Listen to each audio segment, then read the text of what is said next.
Herkese günaydın.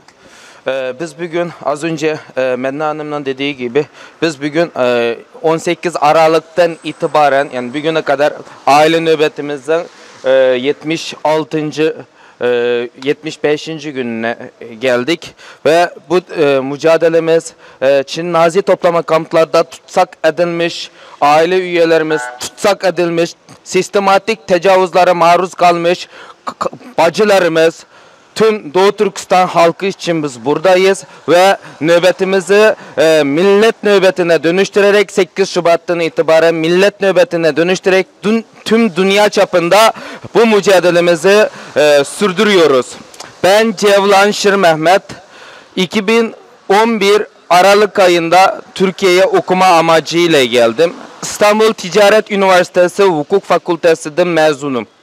Benim Türkiye'de okuduğumu, Türkiye'de istikat ettiğimi suç olarak nitelendiren Çin, ailemi, oğlunu Türkiye'ye okumaya göndermişsin diye cezalandırdı.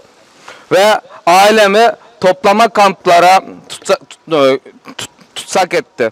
2018 Ocak ayından itibaren benim ailemle, tüm akrabalarımla ve memleketteki tüm arkadaşlarımla olan iletişim kesildi. Medeni dünyada teknolojinin en yüksek hızla geliştiği ve tüm dünya böyle bir medeni dünyada bizim insanlar uzaylarla iletişim kurabiliyorken, insanlar dakika saniye içerisinde diğer ülkelerle iletişim kurabiliyorken tüm dünyaya açık olan bu telefonumuz bizim ailemizle olan iletişimimize yaramıyor. Bizim ailemize aramamız için kapalıdır. Ve Çin şu anda kendisine bir devlet olarak, güçlü bir ülke olarak, bir ekonomik güce sahip, teknoloji güce sahip ülke olarak nitelendiriyorken, öyle gösteriyorken ve tüm dünya öyle tanıyorken 35 milyon Uygur Türk'ü şu anda dış dünyayla olan iletişim kesilmiş durumda. Yurt dışındaki Uygur Türkler memleketindeki akrabaları ile, dost yaranları ile iletişim kesilmiş durumda. Burada gördüğünüz gibi burada şu anda 200'den fazla Uygur Türk'ü var. Hepsi şu anda ailesiyle, çoluk çocuklarıyla, akrabalarıyla olan iletişimi kesilmiş durumdadır. 3 sene kimsenin, 4 sene kimsenin 5 senedir. Bu bugün 21. yüzyılın bir lekesidir. Çin bir devlet olarak bu suçu işliyor. Devlet olarak 21. yüzyıla bu lekenin damgasını vurmuştur.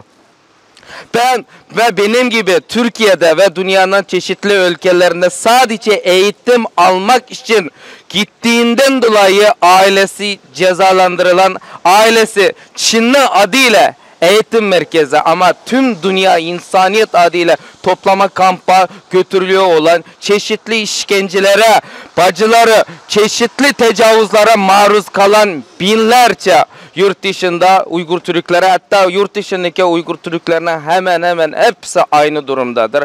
Ve biz insanlığa buradan sesleniyoruz. Daha ne zamana kadar susacaksınız? Bu suskunluğu daha ne zamana kadar susacaksınız? Devam edecek. Bir medeniyet, bir kültür, bir insanlık şu anda yok oluyor. Doğu Türkistan'da Çin soykırım uyguluyor. Türklere soykırım uyguluyor. Siz daha ne zamana kadar sessiz kalacaksınız? Daha ne zamana kadar bu sessizliğiniz devam edecek? Biz Çin'i de tekrar Çin konsolosluğunu ve Türkiye'deki Çincileri ve Çin'i destekleyen televizyon kanallarını tekrar buraya davet ediyoruz. Gelin bizi yalanlayın. Siz Çin'e diyorum, siz güçlü bir devletsiniz. Tüm dünyanın karşısında kendinizi en güçlü olarak gösteriyorsunuz. O zaman elinden sadece akrabalarına fotoğrafı olan bu insanlarla neyisinden korkuyorsunuz? Gelin buraya bizi yalanlayın. Bizi yalanlamanız için tekrar buraya davet ediyorum.